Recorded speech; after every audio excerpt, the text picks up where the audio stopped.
Our laws, as it pertains to substances, are draconian and bizarre. The psychopaths start this way. He was an alcoholic because of social media and pornography, PTSD, love addiction, fentanyl and heroin. Ridiculous. I'm a doctor, for sake. Where the hell do you think I learned that? I'm just saying, you go to treatment before you kill people. I am a clinician. I observe things about these chemicals. Let's just deal with what's real. We used to get these calls on Loveline all the time. Educate adolescents and to prevent and to treat. If you have trouble you can't stop and you want to help stop it, I can help. I got a lot to say. I got a lot more to say.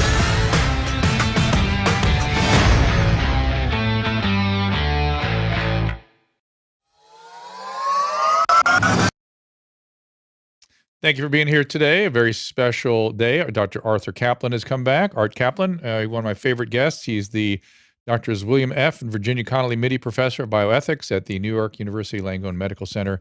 Founding Director of the Division of Medical Ethics. Dr. Caplan is the author or editor of 35 books, more than 800 papers, peer-reviewed journals, and his most recent books, Vaccination Ethics and Policy.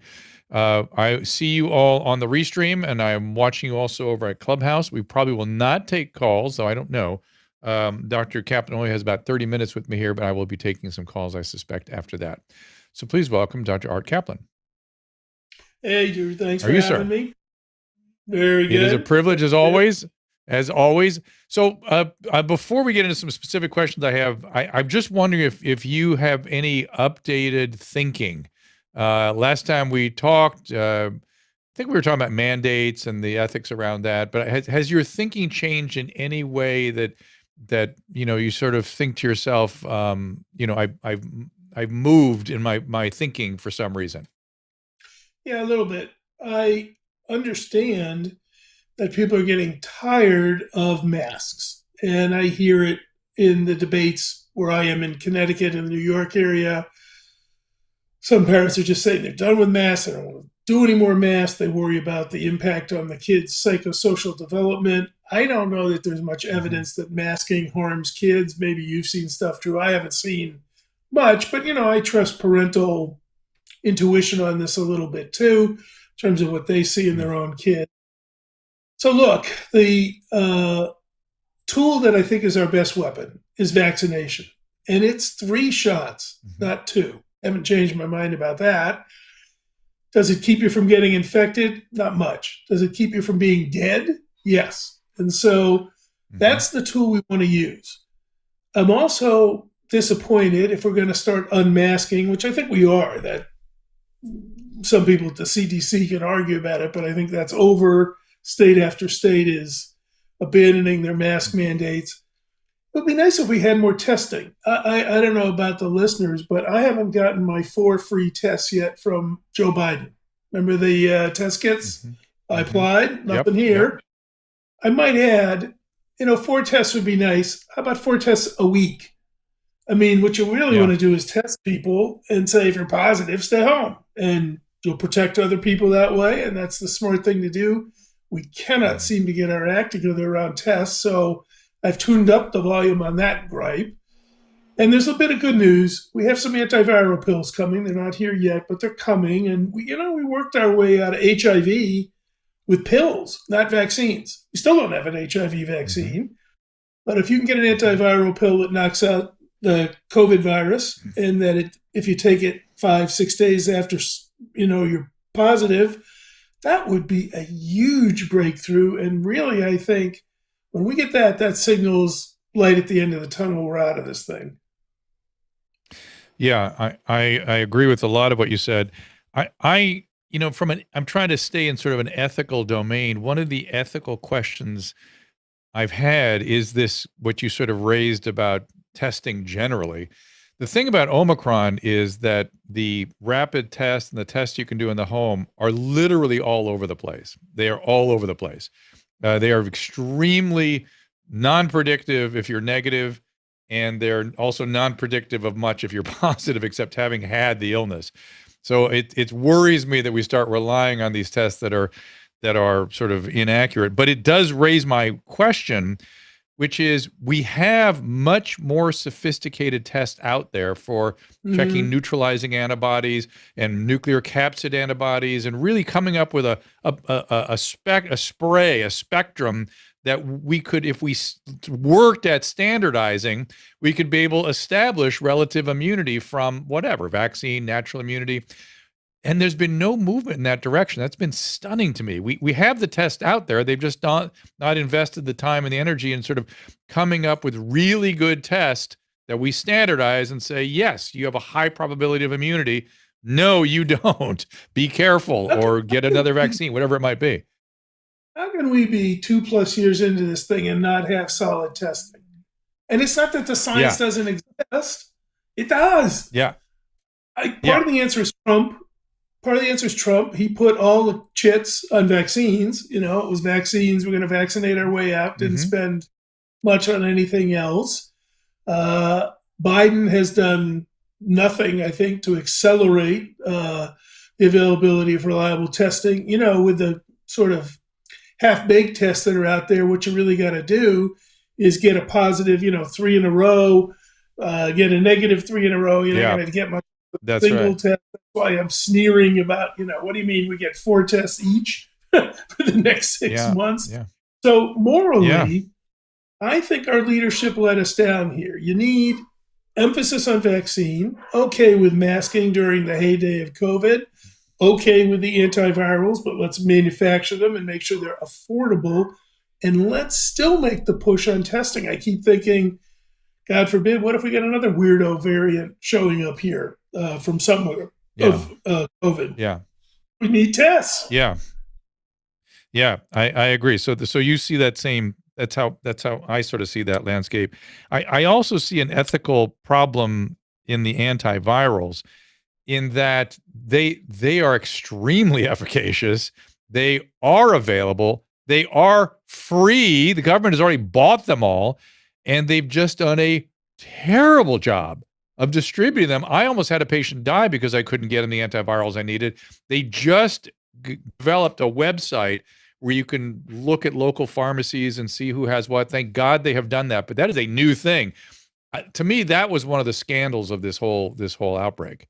We're triaging, I'm told, at NYU. I'm not in the ICU direct, but my students are there, my former students are there, and they say they have some antibody, not antivirals, but the antibody that works, but it's really down to rationing, which is, again, we don't want to be in a rationing situation either with antivirals or the version of the antibody that does work against COVID. And you keep wondering, for all the back and forth that we get on the mask issue and all the effort that is being put into, hold the line on masks, if you're going to fight a rearguard action and you're going to lose, then I'd rather move on to the manufacture, distribution, affordability, education. People need to know that they're out there for this stuff, than continuing to haggle the last war's battle. Yeah.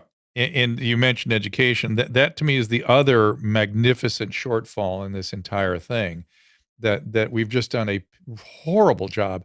I'm actually developing deep sympathies for people that are absolutely exercised about, like, I listening to a Peter Attia podcast where he said he had to adjudicate, and he went to adjudicate in a family where the parents were triple vaxxed, good, but just freaked out that the son wasn't vaccinated. And the son had reasons for not wanting to and whatever. And he asked a simple question of the father. He goes, what do you figure your son's risk of hospitalization and death is if he doesn't get vaccinated? Oh, it's definitely 50%. It's 50%. That is a public health failure. That is a public health abject failure. And I feel bad for those people. Those are the same people that are, fearful. We've just created this group that is just extremely afraid of everything and cannot properly sort of assess their risk and, how to move safely in the world. Well, part of the issue is we stink at risk. So when you're trying to explain risk to people, you need to bring in metaphors. It's like, well, get vaccinated. You're going to cut your risk from sort of the chance of you being in a car accident to the chance of you, getting hit as a pedestrian crossing the street. I'm making this up. I'm just looking for metaphors to make it clear. Right. A lot of people would be happy to live with risks that they understood too were variable according to the group, right? My risk Yep. is not your risk, is not my kid's risk, is not the immunocompromised person's risk. So there are different reasons for prudence and caution, but we treat it also as one size fits all. That's confusing. Makes people misunderstand what's going on. Yeah, that's exactly right. 1 second. With Chris, we did get that. I'm making her a note here. This is another point. Last time we talked, you really educated me about how the vaccine has to, or any interventions, has to really benefit the individual. That's sort of a primary ethical parameter. Am I getting that correctly? Did I understand that right? Well, you certainly want to make the case that to get vaccinated, it's in your interest. That leads most people to behavior. You can also say it helps others. Okay. That's nice, but I think that's a little more frosting on the moral cake, as they say. The driver is what's in it for me. That's what a lot of people want to know. So I wonder about. Go ahead. I was just going to say, it isn't just I'm going to save myself and I'll get vaccinated. It could be I want to save Grandpa, so I'm going to get vaccinated because Grandpa can't. He's too sick or too immune suppressed. So I'll do what I can, masking, vaccinating, to keep the virus out of the house because it's important to me to have Grandpa. So I don't mean to say it's only self-regard that drives why people do things, but self-regard can extend. I care about my family. I care about my kids. I heard something that drove me nuts recently. People were starting to say they're not sure they should get rabies vaccines for their dogs because they've become so turned off by vaccine messaging that they don't know if they're safe. It's like, it's safe. This is the problem. Don't kill your pet. Yeah. Yeah, this is how we're going to get into big trouble. This is what everyone's fearful of. That the backlash on vaccines generally is going to be, and on health sort of just the participation with the healthcare system is going to be bizarre going forward. I am terrified we're going to see people try to turn back childhood vaccination. The anti-vax movement got strong. There's a lot of distrust out there. It's one thing to argue about how effective and what's the big risk of COVID if you're relatively healthy or young. It's another thing to say, you really don't want hepatitis. It's bad to have measles. It isn't good to have mumps. It really isn't a good idea to have a variety of bad childhood diseases. The evidence there is strong. We've got the data. I think you and I are going to be talking about this in 6 months. I'm afraid that's true. That's one of my many fears. But back to education, I feel like I worry I wonder if there's an ethical issue with the over-the-top preoccupation with this one illness to the disregard for other things. For instance, let me just bring up some basic data. For a 15 to 25-year-old, this is again Atia's data, for overdose, suicide, motor vehicle accident, and homicide, those are all 10 times more likely than a COVID death. And yet none of those things are being aggressively addressed. It's particularly not the suicide and the overdose issues, which are running amok because of the interventions on COVID. How do we get that balance back? Yeah, you do need the balance. There's no doubt about that. Look, COVID's been terrible. Certainly 900,000 USA deaths in 2 years is nothing to sneer at. That's a lot of deaths, many of which I think could have been prevented. But it doesn't mean that cancer went away. It doesn't mean that you don't need to get your breast exam or your colonoscopy. I constantly am hearing from people now who say I delayed surveillance for cancer. I was diagnosed at a later stage. They're going to face a bigger risk of disability and death because of that. There are plenty of people. I mean, we didn't have the world. I feel silly telling you this, but we didn't have the world's greatest mental health system to begin with. Now, oh my God, with people, we were, yeah, we were in trouble, and now we are just. It's sort of absurd. It's like you got to be kidding the way it is now. Yeah, so I completely agree with you. What are we going to do about suicide? What are we going to do about depression? What are we going to do about dysfunction because it can't work? We weren't doing great with addiction and all the rest of it before COVID. now we've got this. And I consider that one of the great moral failures of American healthcare. We talk about parity with mental health and physical health. We say that we take the mental health side seriously. You just look at the opioid crisis and the numbers harmed and hurt and dead there. We are hypocrites. We do not still take mental health seriously. And I'm sorry to tell you that, because I know you understand this very well. But it's I appreciate it. I appreciate it, because I've heard the same rhetoric for primary care. We're going to empower primary care, and we're going to have equity. I've been through 3 waves of equity for mental health services. What they always leave out, to make the equity, all they have to do is say the physician opinion determines the course of treatment, rather than the insurance resources criteria. And that's all you got to do, and you have parity. It's so interesting. I never had any trouble scaring the crap out of insurance companies invoking minor medical problems to keep people in a psychiatric hospital, but their real needs for treatment, the psychiatric needs, were completely disregarded. Get them out of here. It's really something else. It's just beyond. I mean, again, one more complaint, just so listeners hear about it. And again, you know this well, but I want people to understand.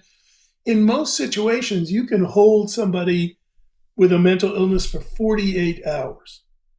Who fixed anybody from a mental illness in 48 hours? Freud? I don't know. Who? I mean, nobody. So nobody ever. You need to have serious efforts at treatment. I'm not saying you have to lock people away in snake pits, but how about 30 days, 60 days? Somebody's seriously mentally ill. And you know where the big mental health system is now? It's on the streets and the prisons. That's a system. 100%. 100%. And there are laws preventing physicians from intervening in these medical illnesses. That's my point. And here's the other thing. Again, this is another massive ethical failing, particularly in my state. All the oversight committees, there's not a physician anywhere. It's literally like being oversighting a hospital filled with sick people, and no doctors are allowed to get involved at all. That is disgusting to me. Not only is it ethically inappropriate, it's just guarantees failure. These are serious, dangerous, complicated medical illnesses, and you won't find a single physician, say in LASA here in Los Angeles. It's too much. It's beyond. It's really beyond. How could people possibly know what they need to do? How could they possibly know? They didn't have no experience treating these people. And you see people again and again and again harming themselves, being the victims of crime, exploited, trafficked. It isn't just confined again to it's too much. Let's fix up your mental illness. It's a whole world of cascading issues. Yep. I look at American cities and say, people bitterly complained about lockdowns. Bitterly. Went crazy. Yep. How can we have these homeless populations in droves all over our cities? I mean, what kind of quality of life is that for them, for us? It's I'm going to say it, it's worse than the lockdowns, but we don't treat it in the spirit in which you asked as a priority. It's just, they're there and we'll step over them on the way to work or something. Oh, no. You got to understand, there's active prevention from helping them. You are not allowed to help them. That's the part that's insane. But, they've been labeled homeless. Therefore, if you give them a home, it's all done. It's over. So the problem is get them a home. And unfortunately, I wish it were that easy. My God, would that be great. We only have you for a few more minutes. I want to bring up this controversial topic of the transplant patient, Mr. David Ferguson, who was not vaccinated. I'm sure this is a really interesting case that you've thought a lot about.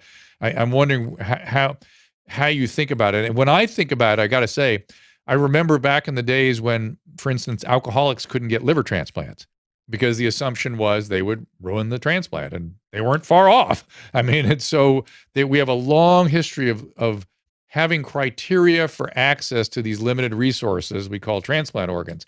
And this one got a lot of attention. I just love to hear your thoughts about it.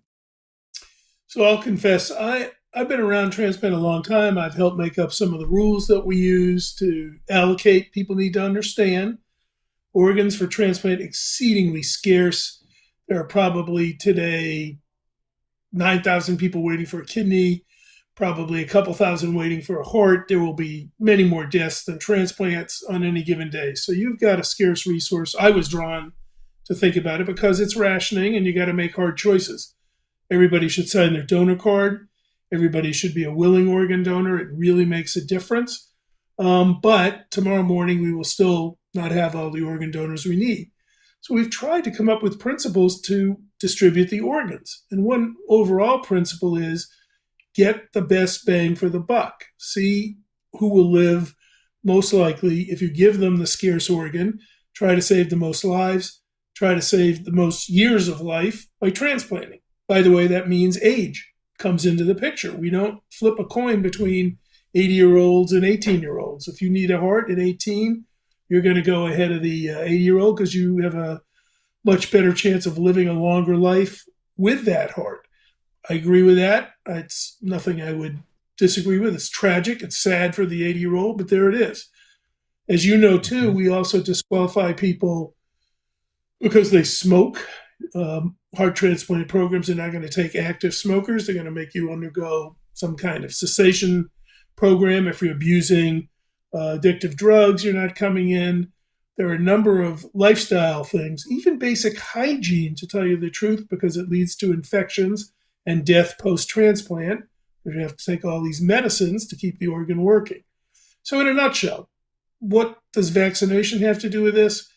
It turns out if you get vaccinated before your transplant, you build up some immunity, and the doctors can work with that after the transplant if you get exposed to COVID, or, by the way, the flu, or, by the way, tetanus, or the measles, or any other infectious disease. People have been for years been told you got to get all the vaccines you can because you're going to be immune compromised, you're going to be vulnerable post-transplant because you got to tune down your immune system to keep the transplant working. So what happened to this guy is he said, I want to do it. Brigham and Women's Hospital in Boston said, then there are other people who are willing to be vaccinated. They're going to go ahead of you. And in fact, if you won't do it at all, we're not even going to list you, not because they hated him or discriminated against him. They knew they had a waiting list of many who were vaccinated and he wouldn't get an organ anyway. Does that make sense? Yeah, it makes a lot of sense. And I would argue, I knew that was going to be your reasoning, and I would argue that I've actually been sort of impressed that many transplant programs have lightened up on the drug addicts and alcoholics and even smokers to give them a chance to show motivation at getting well and dropping these behaviors, which is a leap of faith. Right. With those folks, what you see is this. If I'm still actively, really heavily drinking, I'm not going to the liver program. But if I can show they made a sincere effort at sobriety, maybe I was sober for 6 months, most of the programs have started to move in that direction. Say, all right, we'll list you, we'll take a chance. It's a little hard to be partially vaccinated or a little bit vaccinated, so you don't quite see that. But again, I haven't given up on the guy in Boston. I would be talking to him every day saying, look, the odds are better for you if you vaccinate, not just COVID, but flu or whatever. Think about it again. Mm-hmm. Think about it again. What they did with him, by the way, is they gave him an LVAD. This is a device for listeners that maintains your ventricular function. It's a partial artificial heart. The autonomous thing. I don't know how long he'll be able to go with that, but it bought him a little time. And I'm certainly willing to go in there and argue with him every day. You need to get the best chance you can with these scarce hearts. I'm not going to give up on them. Yeah. But, if I'm looking down the list and there's 4 people vaccinated, they're not smoking, they're not obese, and they're not a variety of other things, I know who the organ's going to. Yeah. It's an unfortunate, sort of alchemy. It's just an unfortunate stoichiometry, really, is what it is. It just has to be until there's more available organs. So if you're upset by this, people, I can jump in and say 2 things. One, if you're upset by it, don't tear up your organ donor card. Get more people to sign organ donor cards. Sign them. Exactly.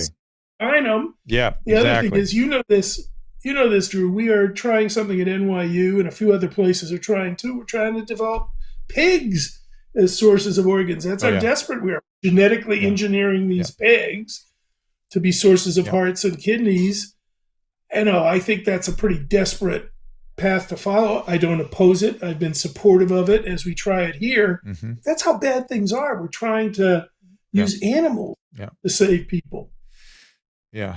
Yeah. Let me ask this one last question. I know you've got to run here, which is, will the advent of let's say this particular guy, would the advent of widespread antiviral therapy that we have a track record with showing excellent efficaciousness, would that change the alchemy, the equation for this guy?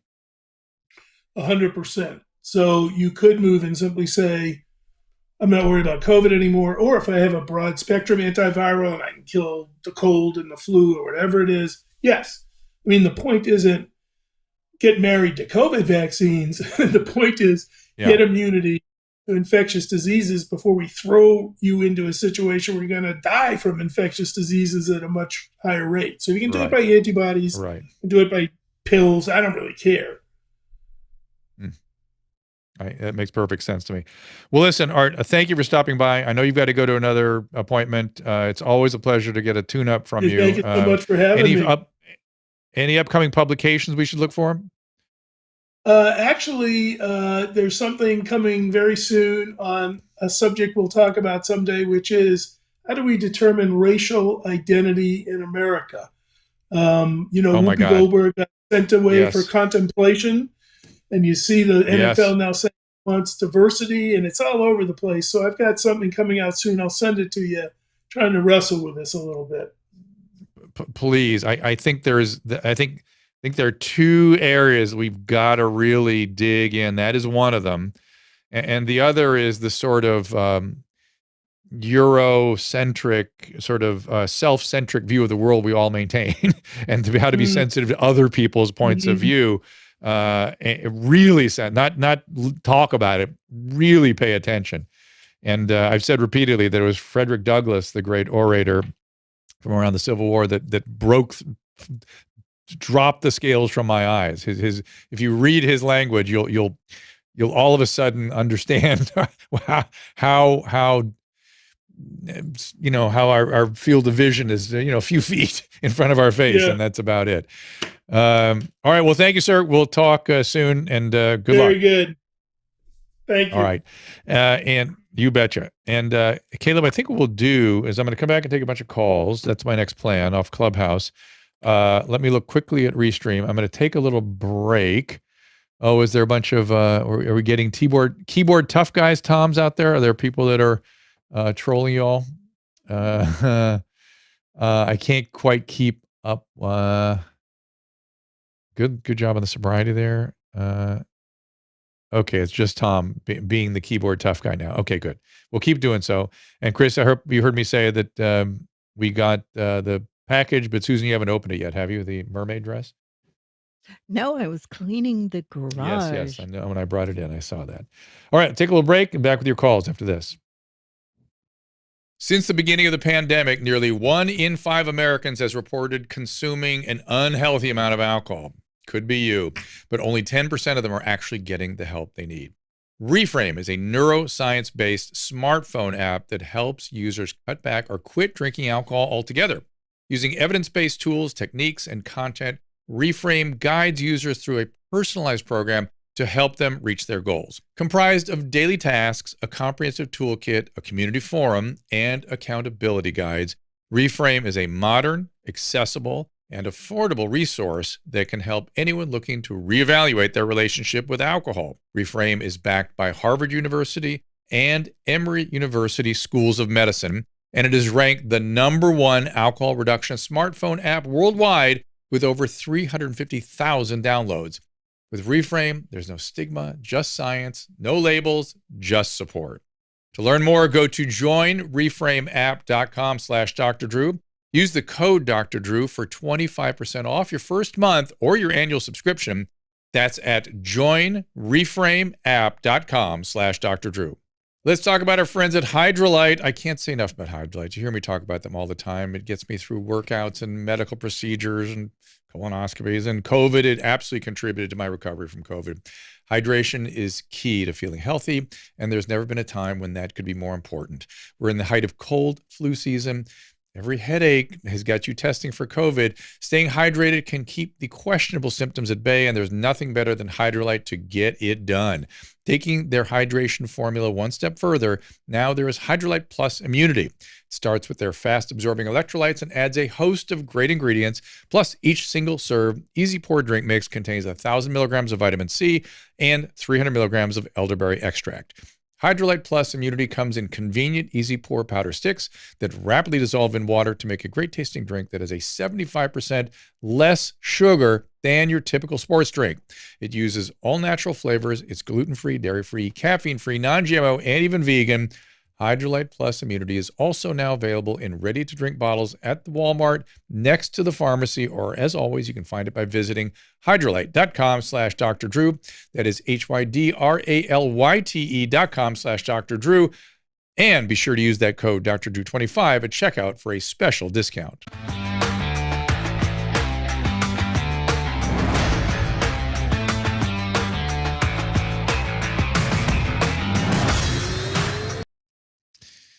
And we are back. Thank you. We'll check you guys on Restream, and we'll be getting the calls off Clubhouse in just a second. Next week on Wednesday, Chad Goes Deep. If you haven't seen those guys, I recommend them highly. Bethany Shondark on Tuesday. And I'm looking at some of the other people coming up here. Hold on. I sent some interesting requests to Michelle, Susan. I just long shots just to see if people would come on and talk about stuff. For instance, you know the girl on Euphoria that's cheating with the best friend's boyfriend, ex-boyfriend? She put up a long post about some bullying and how women treat her and stuff, and I thought this would be a really interesting topic. So she's getting bullied when she's off the show? She's getting bullied. I don't quite get all the details. For doing such a good job being an actress and playing a part? She's getting bullied because she came on essentially... This is the best I can make of it because it all seemed really awful.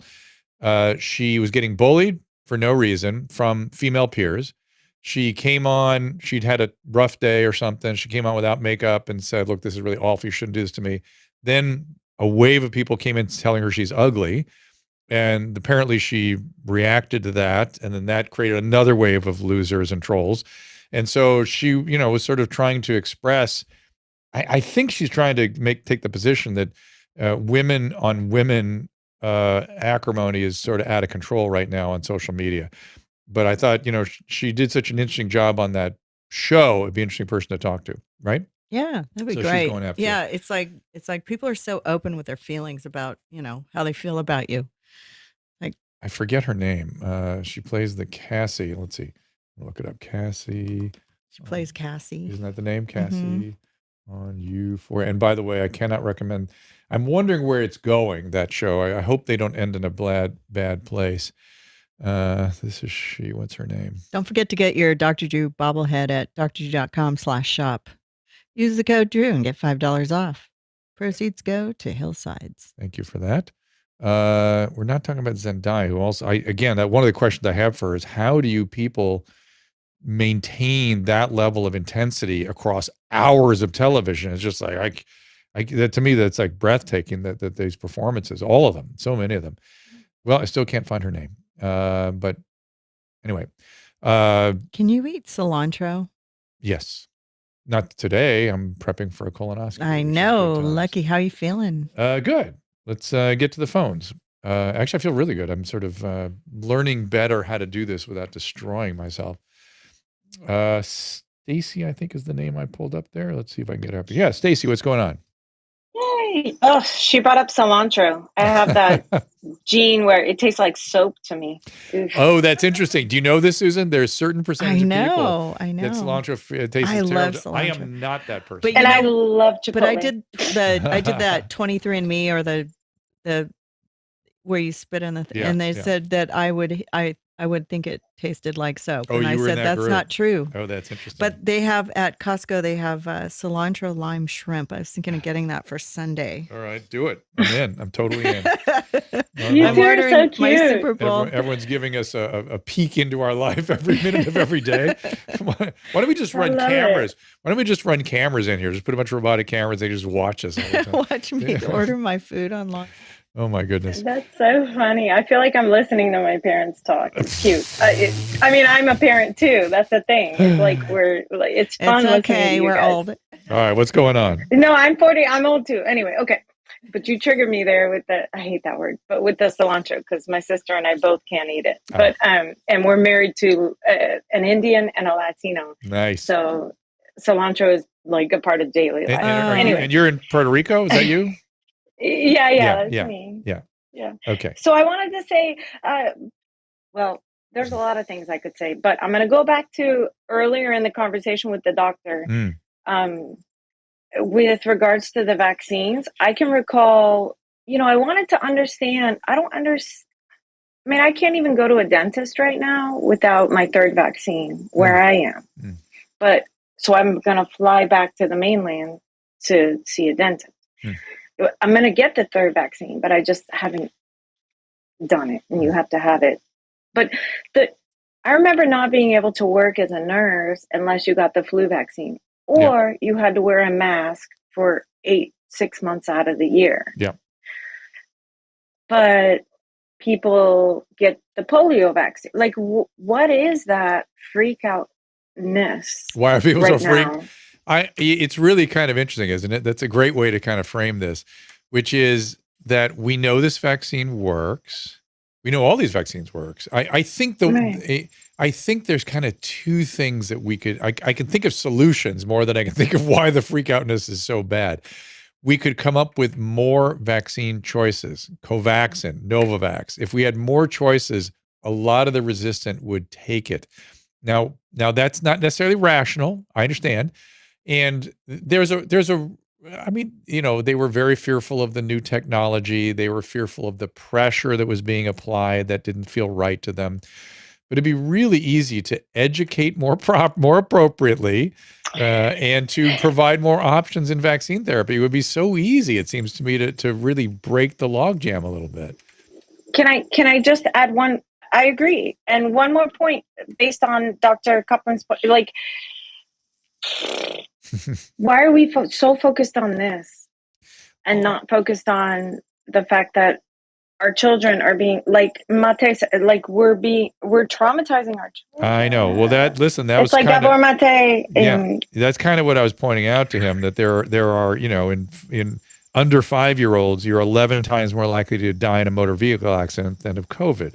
Under 15 to 25, you're 10 times more likely to have suicide or overdose. And yet we're doing things that increase the risks of those things that are vastly more problematic for these kids. And that's the part that I'm just struggling with these days. How is your daughter doing with her assimilation? She's doing well. She's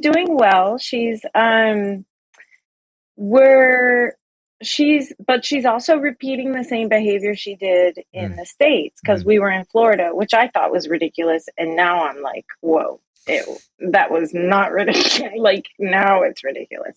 But she's still kind of like trying to stay in her room. But I think it's more the language barrier, but we're going to put her in a school. But the problem is you can't even go into a drive-through without a mask. Like, it's the paranoia. I almost don't want her to experience it. Wow. It doesn't. The How am I going to traumatize her more?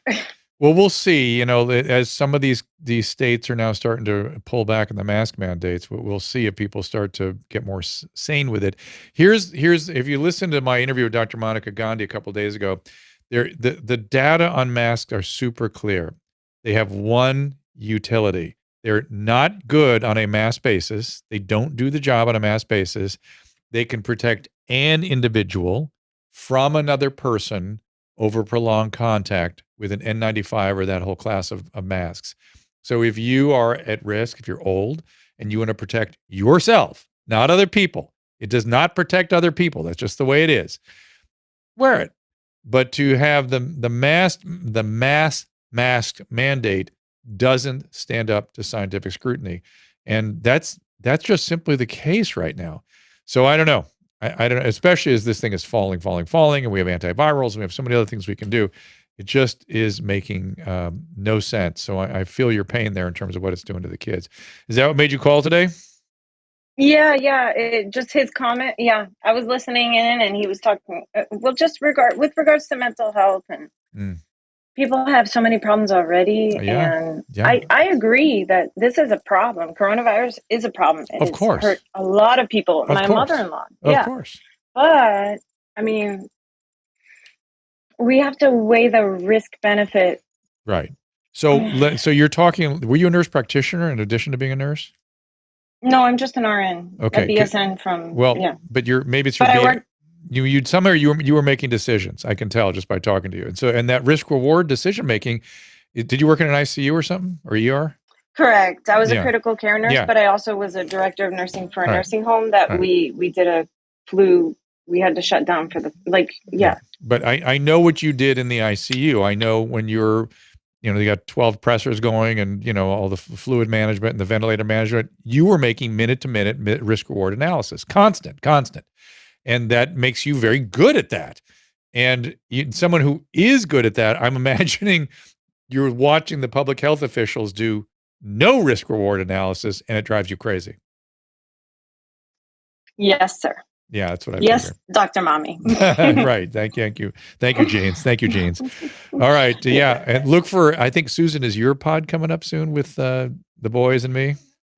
Yeah, there's oh my gosh. Maybe. There are two or three, I would call them exceptional appearances by Susan Pinsky coming your way soon. Love it. Exceptional. I love the interaction with They put like 3 or 4 between us because they don't want me to get people to get tired of me. Yeah. I think I annoyed people. Tired of you. No, don't worry. There's a lot going on over there. Trust me. There's a lot going on in Austin. And Susan is a big part of it. I'm trying to get... Susan, we love you. Well, and I know, Stacy, the people are all... I want to bring Christina into that mix too, because people are also sort of... we're talking about your mom's house now, which is, if those of you aren't part of that, I do suggest you check that out. But they're interested in how the 4 of our relationships work. And I'm trying to bring that element in. And plus the 2 boys in the booth. We went out to dinner one time. What do you mean? That was it. With Christina and Tom? Yeah. Well, you went on Where My Mom's At and crashed that website, essentially. This is true. And that's what led you. It's funny. Yeah. Stacey? Sorry. I'm cutting you off. That's my ADHD. That's fine. Go ahead. No, it's just fun because Christina says, like women, she talks about how women don't watch her show, or she doesn't hear the women.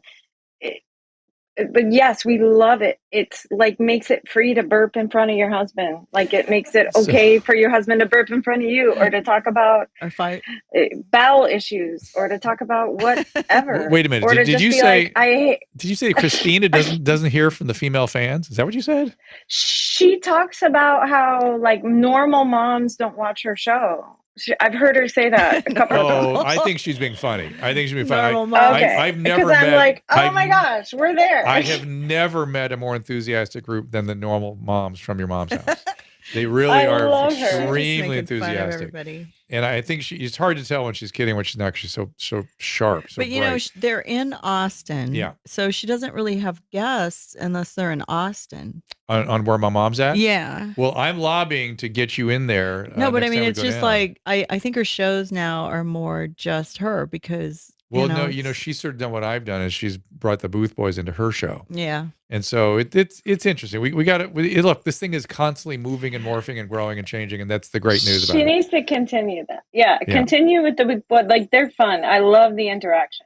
All right. It's if they're okay with it, and I'll pass on to someone else. Okay. Everyone is good to all of it. We're all having a good time. We're going back in March. We're going back in a couple of weeks. But we have a few shows already. We have a history of taking the Booth Boys out to dinner for steak, but I don't think we're going to be able to pull this off because we are going out during South by Southwest, and so we are going to. We'll do something else. We're going to do a surgical strikeout. I talked to Annie. I want to see how he's feeling. He goes, "Great. When are you coming back? Let's go out and party." Oh, geez. Well, we'll do something else then. Maybe that's the thing. You're still trying to get the Well, I don't want to have a spoiler. Okay. Don't spoil it. We're trying to drag Susan into uncomfortable environments. Let's just put that way. I don't know. It seems so far away.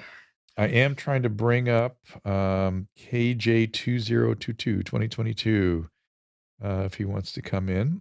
As usual, what I will do. Oh, here he is. James, what's going on? Hey, what's up, man? Hey, man, I want to support your bobbleheads, but if they stop bobbling, will I get my money back? Susan, this is my wife's deal, so I claim no part of this. How about that? Well, if you put them on, on the hood of your car, it'd be fine. No. If they stop bobbling, like if it's a faulty bobblehead, what do they do? What do they do? I don't know. You'll have to call me. Okay, so he says, I'll get you a bobbly one. Contact at drdrew.com. There you go. Okay, yeah. My thing is, I live in Georgia, so this was like kind of the first state to reopen. Yeah. So we've always had the thing of basically being able to, you can wear a mask or you don't wear a mask. Most people wear a mask still, like when we walk in restaurants or grocery stores and stuff like that.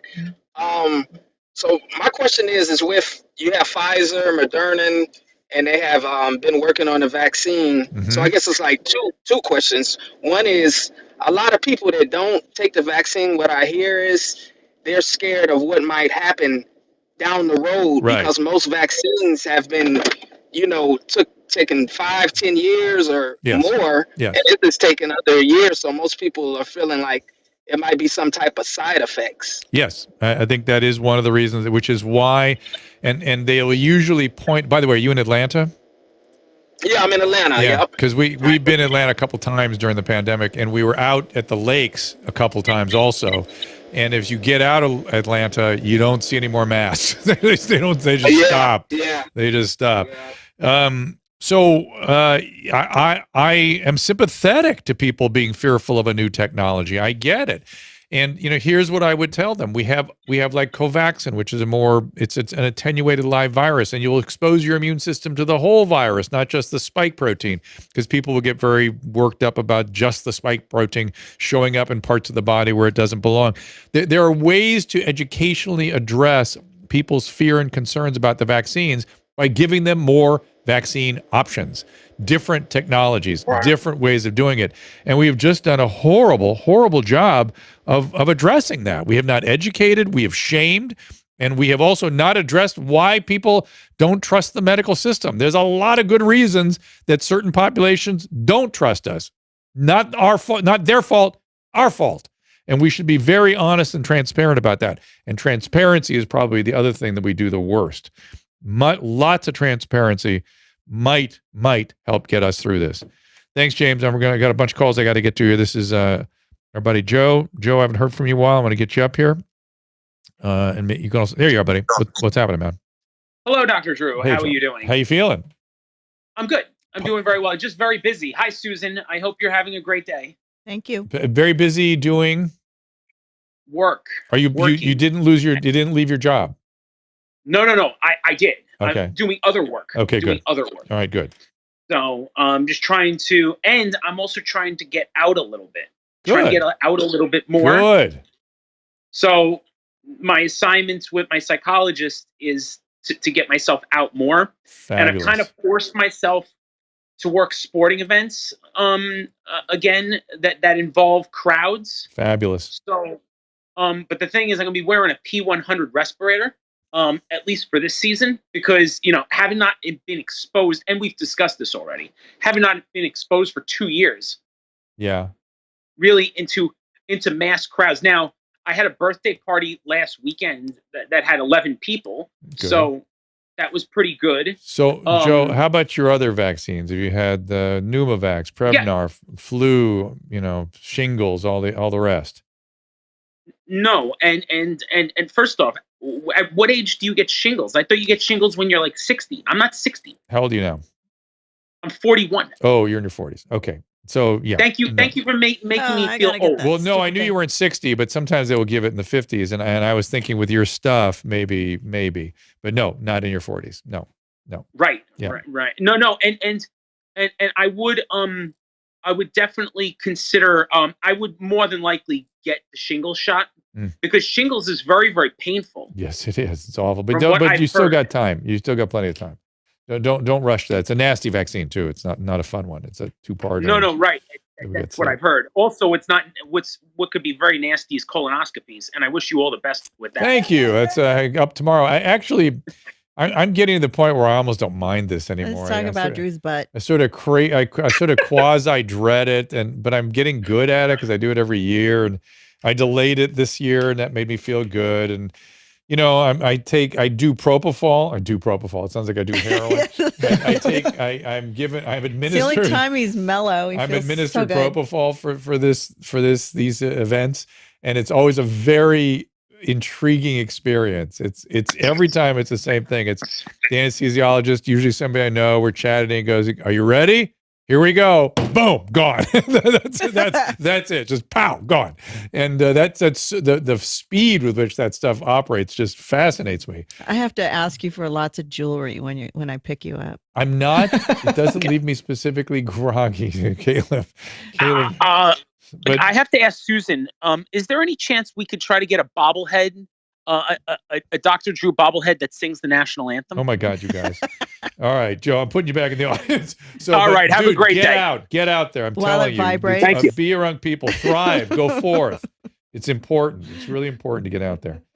Okay, I'm trying to get through everyone's calls here, so please bear with me. This is Khalid, I believe. Khalid. Oh, I Yes, think. sir. Yes, sir. What's happening? Thank you very much for giving me this opportunity. So I'm Khalid from Chad, Africa. I'm speaking right now from Africa. What part of Africa? What part? Chad. Okay. In Middle Africa. Okay. Chad. Got it. Yeah. I'm learning English. I am just try to improve my listening skill with you, Miss Dr. Joe. You are That's doing. it. You are doing a great job. Frankly, English is not an easy language. I've been working on my French lately, and I'm amazed. I think are you French and Arabic are your native tongues? Which one is yours? Yeah, we have we have two languages. Our official language are French and Arabic. And which one did you speak as your maternal language? Both, sir. Both. Oh. Yeah. Oh. On peut pratiquer le français quand même. Bien sûr, monsieur. Oui, c'est bien ça. Je l'aime beaucoup. J'ai envie de parler français. Je dois parler français. Et je n'ai jamais l'occasion. So, ainsi, je vous en prie. So for English, merci beaucoup. So sexy. Yeah. For English, are you planning to travel and go to English-speaking countries? Yeah, I would like to visit USA. Well, near future. You would be welcomed. I guarantee it. Thank you very much. How are people doing in the Central Africa regions as it pertains to COVID? To tell you the truth, we have very normal life here, so people live normally, and some people don't believe the existence of the COVID. Oh my goodness, so. That's interesting. Yeah. Well, when you come here, you'll see the opposite. But I want you to come visit us and do me a favor. I'm going to put you back in the audience. That don't just go to one city. This country is like multiple different countries. Make sure you check out some different regions and different cities, and you will be more than welcome to join us here. So we appreciate that. I'm just blowing through the calls here. I'm watching you guys on Restream. Thank you for your calls, people. And this is Anna. Anna, what's going on? Hi, Dr. Drew, or bonjour. Bonjour, ça va bien? Yes.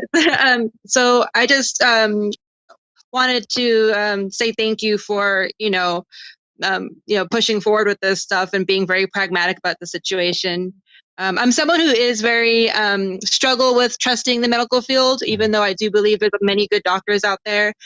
I finally made a doctor's appointment soon. Good. But yeah, it's just, I just want to share that perspective of why, I'm not anti-vax. I'm definitely pro-flu vax because that helped me. But it's just, I just want accountability with my doctor when I meet them. That's all I ask. Yeah. Well, you hopefully, I don't know how you chose this person, but hopefully be somebody who will establish a relationship with you, get to know you, understand your risk tolerance, your goals, your preferences, and make decisions with you, given that context. If it's somebody that just, what's your complaint and looking at their computer, that's not going to go very well. That's not going to meet your needs, I'm afraid. And unfortunately, there's too much of that. There's way, way, way too much of that. Yeah, because I took care of my dad dying from lung cancer, now 16, while my mom was working. And, I know it's a very aggressive cancer, and it was, self-imposed. He was a smoker. So I learned very early about the pros and cons of the medical field, and people are imperfect, so it's just, how old are you, if you don't mind me asking? I'm 34 now. I'm 34, and I didn't want to become a nurse. Go on. So you want to become a nurse? Is that what you said? No, I wanted to become a nurse when I was younger, but I know how competitive it is too, and I know there's also a lot of people in the industry who are in it for the wrong reasons too. Yeah, but our nursing colleagues are I cannot say enough. But yes, you're the good news is under 50, you don't have to worry about much in most cases. See a doctor if you get significant symptomatology, but at 50 is when it becomes really important to start the screening, the really aggressive screening, regular screening. Now, obviously, a mammogram, a pap smear, whatever your particular risk factors and issues are, need to be assessed in terms of getting your screening underway. But gosh, my thing is healthy young adults, the more time they spend away from the medical system, the better. Okay. All right. Also, but I'm the one that has infertility issues too, so that's why I'm going to see doctors for that. What kind of issues? I'm sorry. What do you have? Infertility. Oh, okay. Well, then do. Yeah. That needs to. Look. That's a vast area. There's a lot to be done. Keep a positive attitude. This is my recommendation. Keep a positive attitude, and in success, expect to be treated like an incubator, not like a person. Okay. I'm stunned at what they put women through without warning, how disruptive it is, and women are so motivated. They're so taken with the desire to complete the process. They just leap into it, but just make sure somebody is sympathetic to what you experience. That's all. You just need support as you go through it. Okay. Yeah. And last question is regarding traveling, since you've been traveling a lot. That's one of the reasons why I want to, where vaccines will help, I feel like. I am Polish. I was born here, but I want to go visit. Because of COVID, I wasn't able to visit family. And I haven't been able to visit family for a while, and a lot of them are really old. And I think some of them did die from COVID too, but they're up in the late 80s, 90s age range. And they live in small villages out there. So I don't want to come over here from California and then possibly, wreak havoc over there. Is there any concern? It's not zero concern, right? And it's not. Look, this thing is the trend line is extremely good right now. The case rate is falling precipitously, so you don't have to worry so much about carting something from here over there. Number one. Number two, the travel is more the issue. Are you going to get exposed to somebody during the travel? But you can protect yourself with an N95 mask, not others, yourself. And so it makes perfect sense to me that you'd be testing, wearing a mask carefully. Are you vaccinated? Not yet. I'm looking for a doctor first. Or, you might want to wait for some of these newer vaccines that are coming online. I don't know. That's up to you. But discuss that with your doctor. And yes, if you're going to do that kind of travel, you want to be back. Well, they won't let you move around without a vaccine. So you kind of have to. You know what I mean? Interesting. Yeah. Okay. So. Okay. All right. Sounds good. Good luck. All right. Thank you so much. Bye. Bye. Again, some more calls here. Okay, Josh, I'll give you a chance here. Josh, what's up? Drew. Yes, sir. Not much. I wanted to talk about Heather McDonald. I watched the YouTube video. And what struck me was what was going through her mind. Nothing. She had no blood pressure for a second and collapsed. She had 0 blood pressure. That's why she collapsed with such force. And a young, healthy adult, sudden loss of blood pressure has a diagnosis attached to it. That does not happen just, oh, well. Now, you can, whether it's POTS syndrome from the vaccine or the COVID, or whether it's a cardiac arrhythmia, or whether it's a vascular event, it has a cause. And unfortunately, they were not coming up with any specific diagnosis yet. She wasn't really worked up for all that stuff, and she's not really interested in it. But it really brings up the point about COVID that autonomic instability, sudden, significant elevations in blood pressure and drops in blood pressure are not uncommon. And if you've had COVID or if you've recently been vaccinated, you feel lightheaded, you feel weird, sit down, lie down, stay well hydrated. Do not go on long drives. This is a serious, serious medical problem and can, as you see, lead to these falls. People that have just, swoon or are fainting, whatever, they fall forward and they put their hands in front of their face and they remember falling down. Heather, and presumably Saget as well, collapsed backwards with sufficient force to fracture the skull. Both of them. That is a medical problem, period. That's how that happens. And so, it needs an explanation. And so there you go. Right. That was the scariest part for me. I'm not talking about seeing how hard she fell. Oh no, because it reminded me of whenever I slipped and fell after that surgery a year or two ago. Do you remember? Yes. It was after my second surgery and I was out of the hospital fine. And then I had gotten up in the middle of the night and went to the bathroom. And somehow in that space of time, I fell. I think I dropped my phone in the dark, tried to find it. And then I fell and slipped over. And my wife basically found me like at 4 a.m. And I thought I had gone blind. Like I couldn't see anything. It was blacked out. And I thought I had been gone for like 10 minutes until the nurse explained, no, you people don't pass out for 10 minutes like that. It was basically for like a minute or two. It was way scarier than the surgeries. So let me ask you, this is actually a very important question. Had you finished urinating or started urinating when you passed out? It was after. It was immediately after. Yeah. So that's called post. That has a name. That is called post-micturition syncope. And it's a common cause of syncope. And having had surgery, being on meds, all that stuff added to it. Liquid diet. Yeah, all that. There's something that happens after urinating that your pressure will drop. That happens to some people. If you looked up post-micturition syncope, you will find it in Google. I remember that was the first question Susan asked me. It was whenever we told her. Did you just finish peeing? That's what Drew wants to know because you knew right away what it was. Yeah, well, No, I didn't think of that. That was my Drew's thing. Yeah. And then you add in the meds and everything else that drive the pressure down further and your weakness and stuff. Oh, and it's scary. It's the passing out then falling down, unconscious then fall. That's a very different thing than fall then unconscious. Is that heart related or is it just blood pressure? Or it's sort of like the POTS syndrome I was talking about. It is some people. Dr. Drew? Yeah, hold on a second. Some people after they urinate, they'll notice a little tingling on their spine. And is that ever you, Caleb? Is that ever you noticed anything like that? No, like I didn't see. I didn't even notice any of it. No. I don't mean at that time. I mean generally in your life. Do you get any kind of shivering or anything like that? No, yeah, so I think I would people know, get that, and that is their autonomic nervous system reacting to the post-micturition. Josh, you had something there? Yeah, I don't want to talk about Bob Saget in this. I just want to separate Heather McDonald's and what I saw, and what it looked like to me was before she passed out, before she lost consciousness, before she fainted. She was telling a joke about Jesus, and she was saying something about how much she thought in the joke. Yeah, that's a joke that joke she opens every night with. That's her joke, right? So my point is this: she was saying how much Jesus loved her in the joke.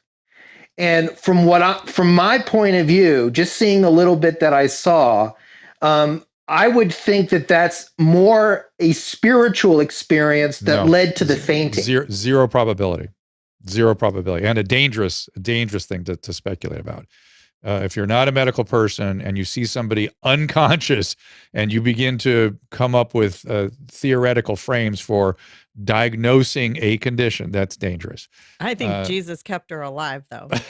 Maybe so. She was lucky. Maybe so. She did that. Lucky. She did that joke every night, and she maybe it works. She discussed it now every day or throughout the day, talking about what happened.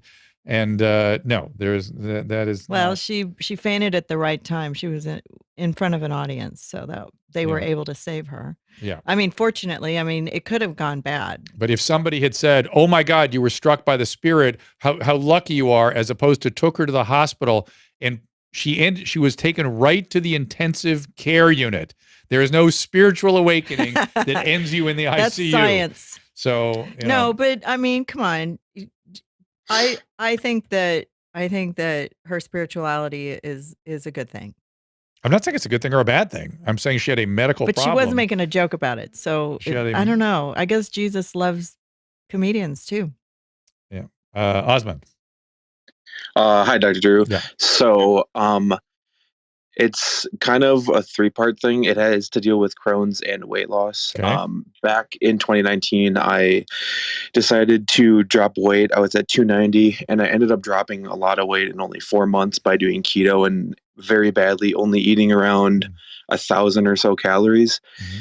And by doing that, I think I may have kickstarted my system because my mom has Crohn's. And ever since that, I cannot eat vegetables. Every time I eat vegetables afterwards, I have very bad acidic diarrhea, and it feels like I have cramps. Okay. And it's the entire time it's just squeezing. It's painful. And I get that in bursts, and it's usually every 20 minutes to a half hour for an entire day. If I eat more than, let's say, like a cup half of like vegetables, I get that for the entire day. Mm-hmm. And it's horrible. And that has kind of scared me from trying to lose weight, because I've since then gained it all back, like people usually do when you do it unhealthily. Yeah. I have gained pretty much all that back and more. And now I tried to eat healthy with starting to eat clean with vegetables, and it does that again, no matter how much I try to substitute with a little bit more of like grains. How is your Crohn's being treated? It is not. That's the bad thing. I've been jumping around from job to job, and I just now got insurance. So I'm going to start going to the doctor, do some blood screening, and have them check it out to see what's going on. How was it diagnosed? It wasn't. I'm just worried that I may have it, and I may have kickstarted it by doing that. I don't know that I have it. I just know my mom was diagnosed with it. Do you have any blood in the stool? No, it is just it's very acidic, very liquidy. Do you have pain? Yes, very bad pain. It's pain around the actual like butthole, and then cramps the entire time. Like my insides are basically squeezing and contracting while I'm trying to pass the stool. That's the diarrhea. Caleb, as how old are you? How old are you? For Caleb? I'm 23. I'm 23. This happened back when I was 21. Yeah, that's around whenever I was first. My Crohn's was first diagnosed, is around whenever I believe I was 21, and I thought that I had gotten food poisoning, and so I just I went into the doctor, and it actually turned out to be my first big Crohn's flare. I don't know if this is the best medical advice, but what I've actually had to do is I literally have not eaten any fruits or any vegetables in about 10 years. I just no raw fruits or vegetables at all. I have to get all of my raw fruits and vegetables other ways. Yeah. They are hard for us to digest. People don't appreciate how difficult roughage can be. And if your bowels are inflamed from Crohn's or other inflammatory bowel diseases, it can trigger things. It seems like you should be working with a dietitian, right? because you're and that's the other thing is Yeah. with losing weight, that's the biggest thing is trying to find a diet that I can actually do that doesn't kind of give me palate fatigue, because it's just I get it. constant meats. I get it. And I can't eat vegetables, and so it's trying to like find something that I can actually work around. And plus, I do have a really bad habit of like a lot of my friends, when they get anxious, they don't eat. I'm the complete opposite. I'll pretty much eat my feelings away. Yeah. So Can you eat fish? I need to work with that too. Can you eat fish? I can eat tuna. I've never tried salmon. Cod is, You gotta I try don't like salmon. cod, and then other processed fish. Salmon like. is try salmon. salmon. I've been told salmon's amazing. But most importantly, you need to get to a gastroenterologist. You need to get fully diagnosed. I mean, you don't want to end up in the hospital like I did. Who knows? No, you want to get on top of it. And there's a lot of good treatments for Crohn's right now, and you can maybe get under control and liberalize your diet. And then the gastroenterologist will know a good dietitian, and that you just got to do this. Who wants to hassle with this? Nobody. You got to do it. It's just it's really important. And I want you to think positively. I mean, these things, you're a lucky time when inflammatory bowel diseases are highly manageable. And when you have these resources available, such as great dietitians, registered dietitians are so great, understand the complexities of what you're dealing with. And I would just take full advantage of what's available out there. The first medication that they tried on me. Jump in. Oh, the first medication that they tried on me, it actually worked for 10 years where I was completely, I had no issues at all for a full 10 years. And that was whenever I had to get surgeries was after that medication, I kind of built up, I don't know, like antibodies or whatever happened with it, where I had to switch over to something else. And then I just kind of let it go for too long. So don't let this go too long, sir. You got to go get this looked at. And, don't. You can get abscesses. The sooner you get it, the lower chance you have of having to get a surgery. And I lived, I practiced on the days when the Crohn's patients used to have to take steroids, and even then they would get fistulas up all over the place. It just was terrible, terrible, terrible sometimes. And you want to definitely get proper counseling. The registered dietitian will give you will determine whether you need just the supportive counseling of a dietitian or actually need to see a therapist to help with some of that binge eating and that sort of thing. Ryan, go ahead here. Hey, Dr. Drew. Hi, Ryan.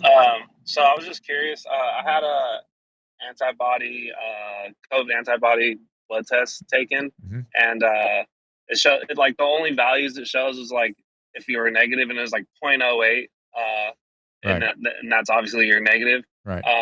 What's like I guess not like a good number, but just like a higher number of like antibodies? That's because I was just trying to like weigh my pros and cons, like risk reward for like getting the booster, because I have both my Moderna shots and I haven't got my booster yet. Yeah. And my antibodies are actually pretty good still. Yeah. So that's kind of why I was just kind of like weighing like pros and cons. That is but not I'm not that sure. The tests that are commercially available are not good ways of assessing your immunity. They're just not. Okay. And we got to remember that 60% or so wane over 6 to 10 months. So the probability is you could be benefited for sure. But there's a thing I used to represent, and I'm still following for myself called an Additic score. I know they just applied for an emergency use authorization to really start to standardize how to really create some sort of documentation of immunity. Are you immune? Are you not? And the tests that are commercially available are just, have you been vaccinated? Have you been exposed? Yes or no? That's about all you answer with those. So, and then as far as like being exposed, so my wife had COVID, and I got my antibodies done prior to her having COVID, and she's like good now. Everything's good. I didn't catch COVID. Do you think my antibodies would be higher just from being like close contact with her, or would I have to actually get the virus? There is such a thing as people having exposure and generating an immune response. It's not as robust as if you actually got an infection, but there is such a thing. There is such a thing. Do you have a doctor you can talk to about all this stuff? Yeah. Make the decision together with somebody. You're how old? Yeah, 30, and I am overweight, so that's why I was kind of like trying to balance like pros and cons. Like I said, I'm overweight. How did 30 you years old. How did you do with the Moderna vaccines? First vaccine, I didn't feel anything, just sore arms. Second vaccine, I did get a fever for about a day, like a pretty aggressive fever. But then those were like my only symptoms. Yeah. These are I mean, it's reasonable to think this all through carefully and not just jump right into it at your age. But Right. I think if I were you, I would probably do it. That's me. I'm not saying Okay. as a physician I'm recommending you do it. I'm saying if I were you, I'd Right. probably do it. I'm wanting to move about. I have weight issues that could put me at real risk. I'd probably do it. All right, my Okay. friend. Thanks for the Yeah. call. Cool. All Thank right. you. Yeah. Thank you. Appreciate you guys coming in today. Thank you to Dr. Art Caplan for spending time with us. Although we didn't have as long as we would like, we at least got some exposure to him. I'm seeing you guys on Restream here. I'm not quite sure. As always, I see sort of random sort of negativity. I'm not quite ever sure what to make of it because I'm not following the stream in real time, so I don't see where it all started. Let's see. I'm going to go open up my mermaid dress from Chris. Here, why can't I get drunk while I'm taking injectable Sublocade? If you're doing all that, if you're using the substances and alcohol, you're missing the point. And really, you ought to be really thinking about something more comprehensive in your care. You're going to go try the mermaid dress?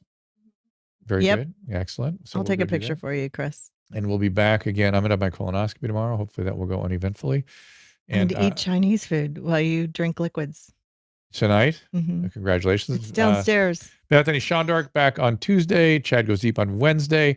And we got a lot of other interesting people set up. So that'll be on Tuesday. We will thank you, Caleb, for setting this up. Thank you, Michelle, for booking everything. And Susan, thank you. And thank you me for what? Whatever you have to put up with tomorrow with my colonoscopy. So I know you like taking care of sick people as your favorite thing. No, it's fine. I'm just going to drive you there. And we will see you all on Tuesday. Has Chris recovered from this? Has he forgiven you guys? I mean, it was an awesome moment, I have to say. Chris loves his job. He looks changed when I walk around your house and he's here. He looks like it altered him. He smiles more now, right? No, he does not. No, he does not. He looks like he's thinking to himself, "You fuckers, I'm going to get back at you one way or another."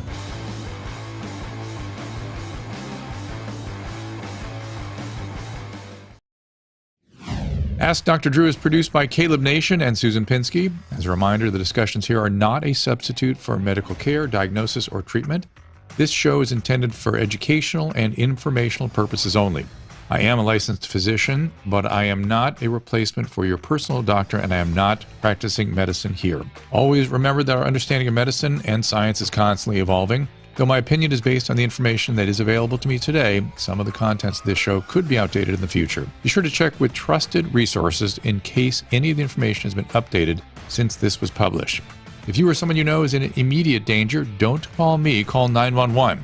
If you're feeling hopeless or suicidal, call the National Suicide Prevention Lifeline at 800-273-8255. You can find more of my recommended organizations